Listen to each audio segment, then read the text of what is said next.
Abato dame egbo. Abati do dame egbo o. Abati no vi Obazee. No mami go ya de criminal bokan. Do dame egbo e. Oui marié moloku marié ave egwirie elede. Ah iri no do kwakwa yo o. When nu na e. When ne on hen. Page no wa.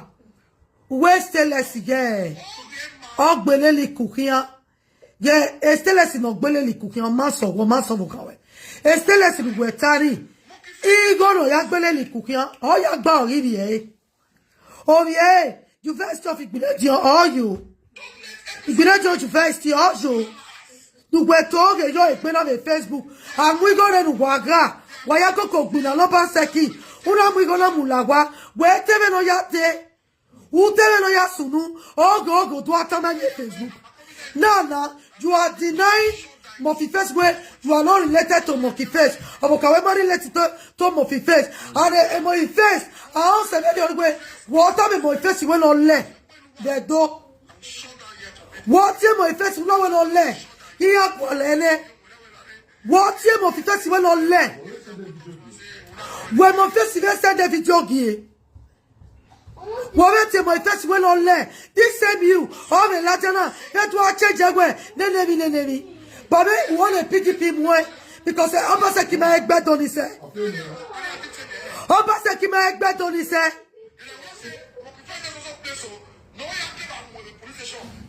Oh, what time in social media? We tomato oge ya chezekla. Don't look into oge na ya chezekla. Body odor, luxury body odor. Don't talk ya chezekla dina. Oh, takia. Uguma ifilu kia gwete, kage ekenunaro apu. La, sede video, sede recording in opagume. Ekenunaro. By somebody to even sing, to praise the palace, you will against that music. Wogu school now. Emana sing what ya tiagwe. Whenever in one of my useful, Uraya lepe ya. We in one of my useful, Uras what your body, here is see where you come egwe.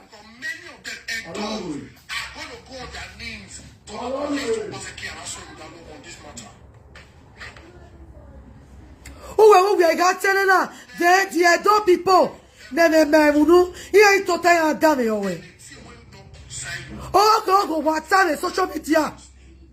Okay, now, oh, ya ta. Aramiege, my sovo, no man now, Alaya, ya, Bina no Baseki.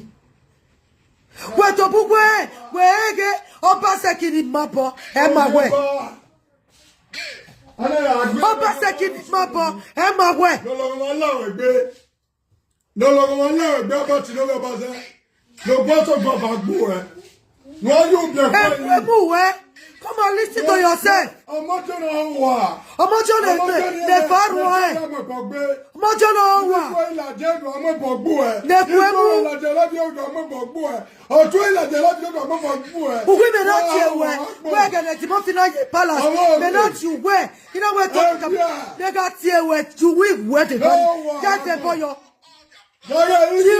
went by a paper.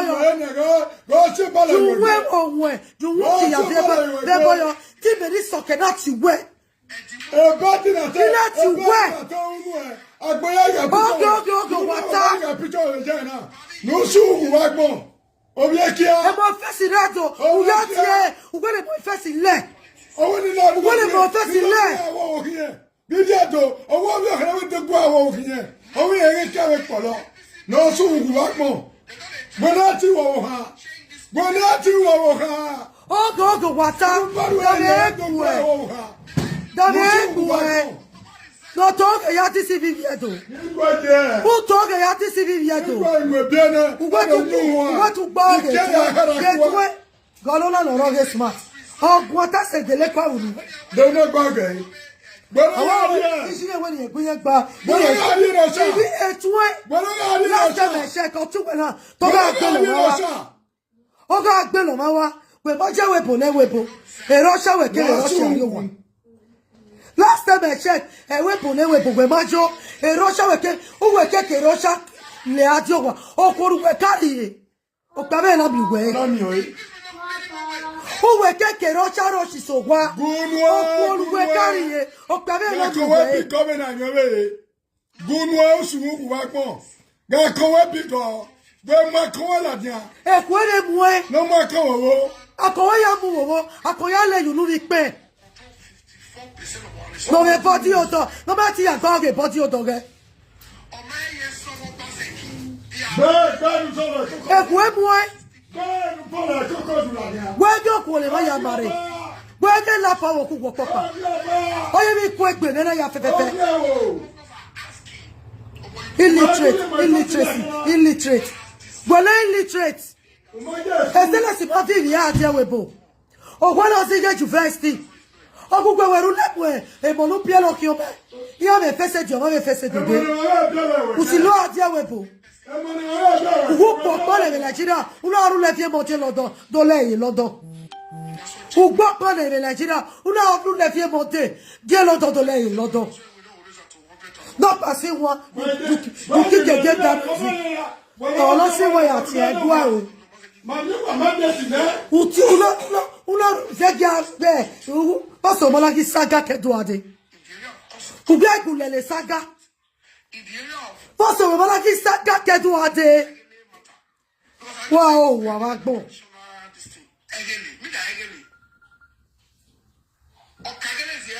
Utie my face, we don't let it go. Don't let it go. Where people want to take loss into their hands. They will not take a lot into their hands. They will not well, we not take a lot into your hands in it. We don't take a book your ballon le. We don't take a book your ballon le. We don't take a book your ballon le. Wow. We don't give you of your back. We don't give a clue. We don't take a your baby no. We don't take your baby no. We want to have Facebook. Who want to have a log in Mediado? Petty yet with Tori. I go Mama go in Nigeria. I might go up on the lad. I go here on my way. Go this way get smart. I'll be last say. You have go on Facebook. I say I hear quoi. Auto go la quoi will not jouer. On a mon coco.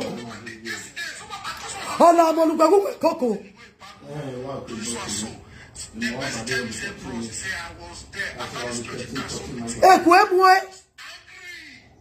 Every day. Oh, go tami vieto. Oh, go tami vieto. Oh, go boy, not tami vieto. They're gonna have pattern ya change. Voyaru where they be vieto. They're gonna voyaru where they be vieto. But I'm here every blessed time. While I have a bit here, okay, how to appetite the doé. Umata, il y a deux gars, Umata, il y a deux photos, Botina, nous venons à Botina. Il y a Boti, alors je n'ai pas. Il y a pas de mani, allez, vous qui pas. Bon, oui, tiens-toi, et voyage et nous bewaou. Non, waouh, vous t'avez bon. Et nous bewaou, on va waouh, vous t'avez bon. We go show where egwa, we don't like egwa, to dislike egwa. Who will dislike a palace? Who will pronounce? Who will show in social media? Or let baby tamameni tamawe or 2 times mama. Apart, don't your base. Apathy. We want to what you went over. We want to scatter it. Apathy. And my festival yoga. Où est-ce que moi fais well on l'air. Les moi fais l'air. Abat. On doit faire pas longtemps. On va moi face. Et que les moi fais il y a pas de dos. On va vidéo nous voir bien là. On va les moi fais il y a pas de dos. On va moi face Wake do awage video. Owe mo ife si pa ye dore. Wa sungu wa gbon. Owe mo ife si di re. Ologun egbe wa gbon. Oye ti si bi ye do. Ah, wa bidu wa. Mo na ge won lota. Ore ya to mo. O ge wa. Wa gbe wa. Tare ya na. Ologun ma la ju egbe lara gi. Tare ya na. O do te ya wonu do ta. Ologun ma la ju egbe. E mo ife si no wa ye re do. Gbegbe gi re to. Go pa le re to. So na be ke na yi pole mo face. Iju para jo ju ko ni ayo da yo. Dey pole mo face. E mo face mo lo ti e. Una wo lo pa. Aba, iju o ni ayo da yo. To le re to. Wo to bugwe mo face hu o ma gba. Ero sa za na pa kan. O pe na ye mo face. De je mi la se o. Ama mi gwe. E ga mo face ya ro. E ga ni gwe ya hu. Ugu. Ula wu egbe ya na wu ogo na wu obo. Uwe wu ya itabera na ili edo follow we. Apa te geru ke ya stop oge na tamili edo. Apa to paze de geru ke ya stop oge na tamili edo. Outa no ma ke o wasigo. Da wa ki yo je excuse. No mo fo kokia. Tago ju nu wati abawe no si yo boka we e kyo ya gbe wa iro la re university ko no ga e best ready we ugu wo bi je na iwu ala ibi o ti o de kero hu yari ba be un lo gbe ni shoki uta wa tele no ga o fe gbo be la wa ti yen ila wa so e to ni kabaka o e to meru we o ko ki agbo iju a Iju agbina gboa. Iju amu obo fifua. Iju azekwe bi we the grave. Ala gele mi e mata. O weta. Dugwe gba tari we me na wa tuwe. Be gele etori kapaka ya bu oda fi bi ari egwa. Ina ti ewe. Ala gele ara overio. Were ri me iji me mu kegbe me we. But o na ara overio abat. Era bi jo ya mu kegbe we. Era bi jo because every time when you always come out of this live broadcast, tamiliedo. Utemata. Enata. Elajamunuwe. Enata. Abiyemunuwe. We Obazee Bagogi.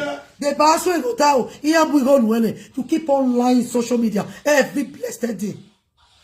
Well, I am a musician. I want to be a musician. Who let a musician of your pa, Utian in all here. I want to wear you a gmiari. At to Welle. That's what I give Putia. Also, when I give Putia. No, weapon the couple where I go Bazua. They cannot tell you where I go Bazua. No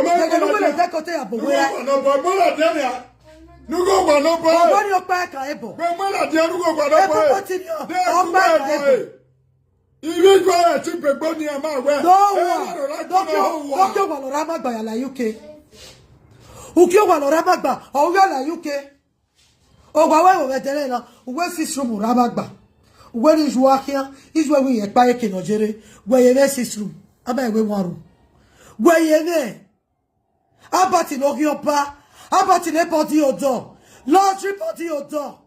Egbe lo gwe akolo gwe a. De ti pa kan je agbe. Abati no huwa. Those who are. Please guys, share this broadcast. Share this video. Share the video. Share the video. Share the video. Alright, video now. Abati ne gbe ma ko egbe akugbe we ale la UK egbe na gele okugbe we Nigeria we ale la UK we pege age content creator ge Nigeria yanji age anugba mure UK ni to ate age comedian nugba mure ba be Nigeria yanji we be yan le Nigeria here le Nigeria film at UK but they are still taking good care of their children, their family there. But who well Ugwe Ugwe te life jana we broadcast. Ugwe na wa ugwe. Ugwe na we broadcast ugwe. Ugwe na we broadcast. Wala ko das. Wala camper. De ko wala camper ugwe. Wala camper ugwe. Ugwe graveyard. Ona camper. Wa gbegi yeke. Benu gbegi yeke kiana. Ata gbela fi no ge agba. Omo kan we dagberi e anu ewo. E to kan we gogo ye be teme. No ru every day. Omo ku gbe gogo yo e be teme no ru every day social media. Terrorist. Ati o ru ale le to gbina. Terrorist. Terrorist. Abo face. This same you. Obeti mo face we lo le. Ria gwa lo. We lo le. Now you want to come out now. Wa do paint Wa la jana, wa do dollars, wa do pente, wa do pente. Oh yeah, okay now. Oh yeah, this video do here. Okay now. Oh what for many years, Who we talk back? Mala oge ma tata. Mabage ogo ya feet. Ugwe yo oge rie ya nekere hage politicians ye ema no ma wena always ga about is talking ema no ma wena always ga about of voice goma ma tu via wo tu gwe go tu via ugwe via gwe no deba ogion bawo wa do pretend wa do dollar in social media de no do ta Abati de nubia dota. Abati no vio base de nubia dota. Oh yes, Martin is Martin la sekwegbe de nubia dota. What dota the social media? Guys, share the video. Now what video now? Share the video.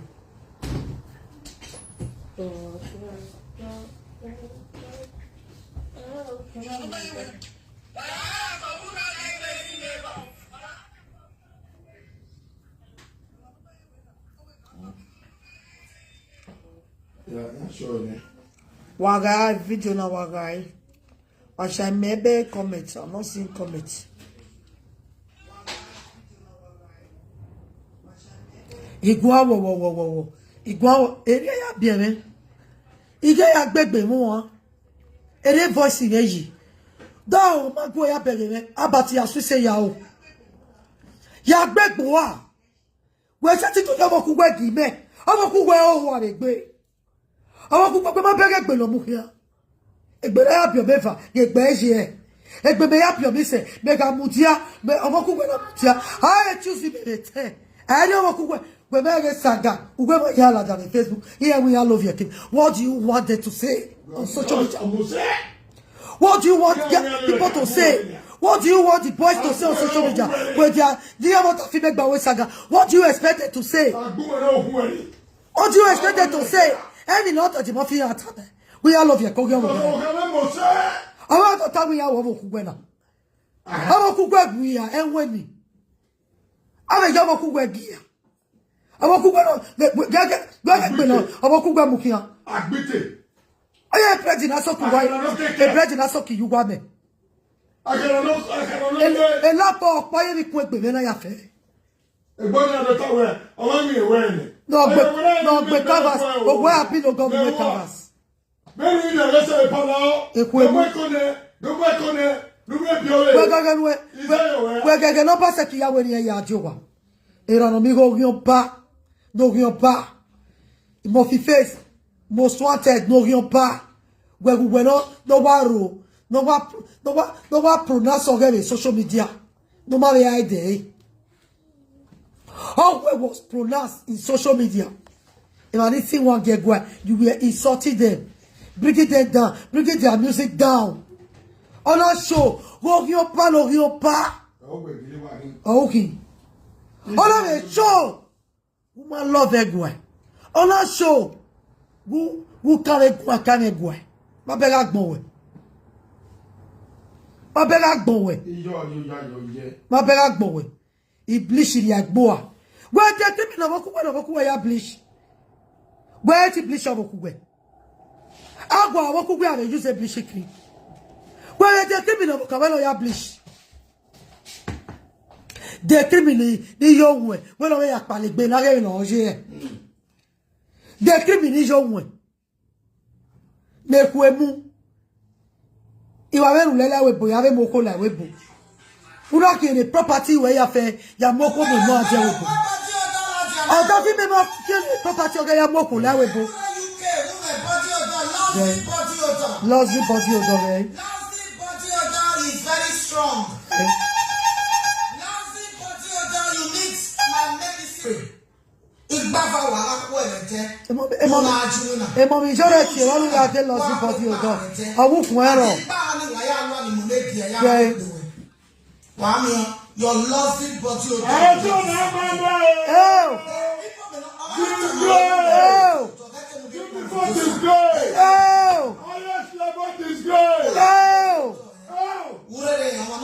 Lost the body odor.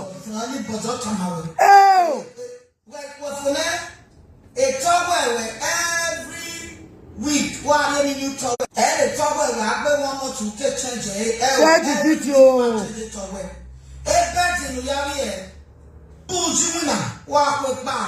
Very. Egbe ya kuya. Egbe ya tu ebu. Egbe ya kuya. Ile. Wele. Jai. Jai. I want to do.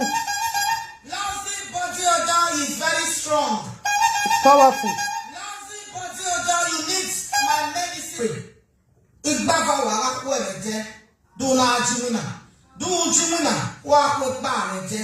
Adi pa ni wa ya wa ni mo mebi ya wegbewe. Wa mi your lousy body odor will just disappear. Okay. The people they know all time I women body odor let them be more than just. Oh, I told him not time. I told him not time. I told him all the trouble here. Your family body time. Every year. Like what's on there? A towel where every week one new towel last year. Every towel where I one more to take change. Every week one change the towel. A bed in the area. Ujumuna walk with Barnett. I did Barney why I want to make the air with Hey, lost the body odor. I will go in la jane. No, you are doing lost the body odor. No, we are. Where once in the talk by where a ban a Dennis Bowera. Thank God we ban Dennis. Dennis or a last born, you are lag there. Thank God, Makawari, I call it the Denkone money. Oh, when we are born everywhere, and I made it. Obazee can wait. Minale lomati mukpole ukpo weruwe. Ukpo weruwe. Ekworo taye bege. Ukpo wishukwe. Ekworo taye bege. Ekwe mukwe. Ukwe tijwe ki de bay. No ya exercise egbe. No ya exercise egbe. Awa wave mwa uwe bini. Ne nijwa do ekipu. Tawa abat. Then when me go serve obey governor Obazee. Agwa we ya mo one when you bini. Did you be a healers? Agwa. Abat. Agwa we should be a do equipo. Did you wanna hear a became the barreva? He figure tenera, a figure tenera, he can't wait for there. She got me 20 naira. Agwa we should wear Gavia Mowa. When you bini. All our do equilis agwa. Then we me go say, we Obazee, we ye school. We exact literate. We educated man. A community we carry. A village we carry. We wish a chairman of a village we carry. A personality where by now, Adwa we abati wa doge you know. We never make big the webo. A band do avie, vie mare, do awe show, the whip. There we been on Obazee say. There we been on Obazee say. A band we had do awe, do a Eramon see the social media. By now, I suppose that way, a level where what don't get you know by now also supposed the level where high also supposed the level where when on pas il y a tant on pas Oriero d'ici va what d'ici bientôt what je nous décailler un homme what je nous décailler un homme what je nous brabia what je nous paie wowo ou tiens bon il fait sous le lève do o gama mi yane ami yane Kia do tabana, where driver le di mo fitiere no de, where driver fake person di mo fitiere, where the driver na do ta where government or obvious security ne, even my face said it, even my face all time, where a government take a security ni, because where agwaliye, imeni agwaliye ba, na si any edo we pere ni, na ala withdraw government now withdraw a security avion here. If you are dead, they are not dead. They are not done every journey my first you. Here my debt. If you are deaf, about they are not debt.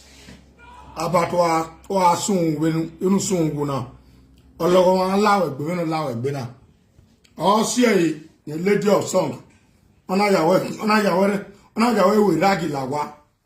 Ona jawe we ragi enu suwa se yeah what about we are dealing with the musicians yeah why did you even run yeah why did you run away what gule you don't enter one chance for Lagos where yeah no now listening to this video not be everything the girl that comes from politics Ediano for past tense is very bad. This one I think will teach some of Ebola don't mess in that. Ebola mo e we no careful. For Lagos. Iwe baba ye yes I can amela lie. we la mo re ti mo fi ato O mami wo mo ka we gbe la mogun isomoro ya o re ti mo fi ato e ti mo fi la mogun oto Agbanisto wo hawe hi. O Aristo no be o tell you testament road. No wana ya bi again. Ogioba no wana ya bi. wo eta na Kuwa sugu. Kuwa kobasaki. Kuwa ya oharuwa. o edo tare na edo people marunwe negbegbana yawe PDP a voting na wa back une uwa wa back now is from Imalagbanu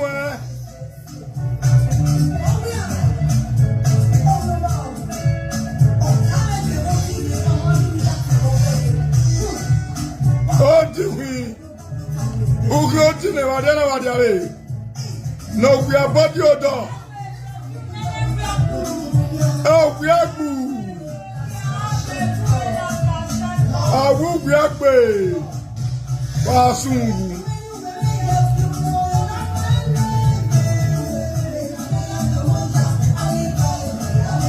Hey Idendo we saga Apat voku we gbe musician voku we gbe musician voku we gbe musician oso mo na fesi yan wagule eyan we kazen yan eyan we kazen en musician we kazen yan boju wele boja wele ogion pa ogiero Ogiopa, what you are doing on social media, all of our pronounce. Who were my way go again. What about to paint barista ogi? Aswe go down. Why go. When barista ogi, I talk about it. Why sungu? Agogiopa. Ageba ni ohuwa. Egbena mae.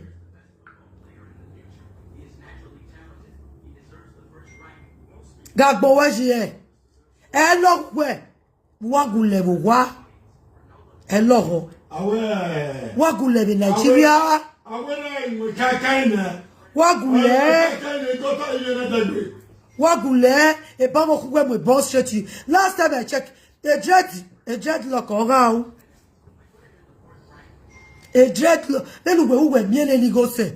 A dreadlock owo kugwe ga amuju. E ba we awe no mo we vont. Then we vont fit e. E ba we awe we vont fit e. E Valentino we vont ma fit you eh. He made tabu when Valentino. We vont not fit you. If you put with for you resemble masculinity. If you don't shoot tell you, now me I tell you now say we vont not fit you. No, that your dreadlock can fit you. Go they put that your dreadlock on your hair. We vont bullshit not fit you. Wasu. Oh, Abagbo. Go visual only a pillar say. I waiting you go on Facebook. Oh, pillar say quick me. Then I give best side. Then I give best side. Unoya lot of kwa. Unuya. No, on our visual is where we look here coco. Mojono fag bewa. Mojono begi yeke.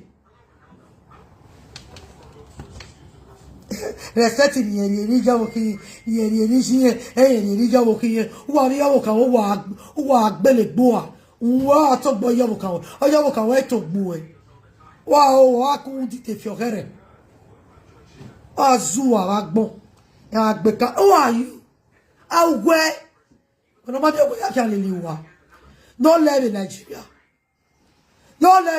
to live fi mo la UK le se le UK na eto winner Winner, dear Bewa, he has struggle. Bilam is saying with Aqua, he has struggle with saying with Aqua. Where oh, a live video.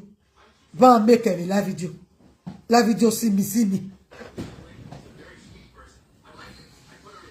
Yema fiangune.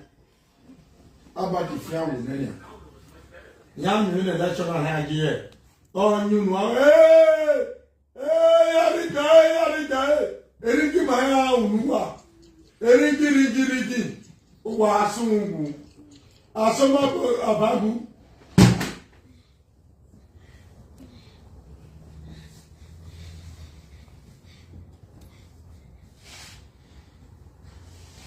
Fire down. I will not go to bed.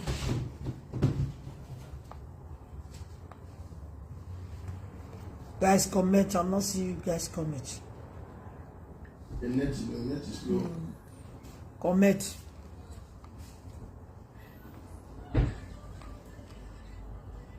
Ekwe muwe. Uzenya no na. Menori eba ebo. Me na ti eba ebo. Iya won se me wari eba ebo e. Wo ke no bi eba ebo no we. Won lo gripa ni koko wo wa na. Won lo gripa. Wo me ko commencer à ukiorio bane. Wo me ko me pio mo lore 90 years ne. Wo me ko commencer à we wa ukiorio passe mo jiwele. Ukiorio bane. Edo ya mo gbogbo e.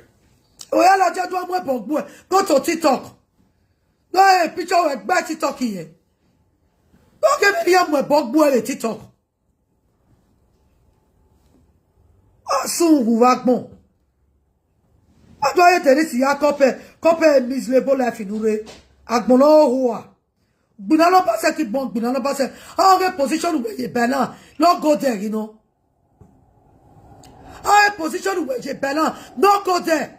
Then we have mo passe ki you. Owi zaba we re government yi. When I walk kukoki, una kukoki no mwere government no mujo. Muju.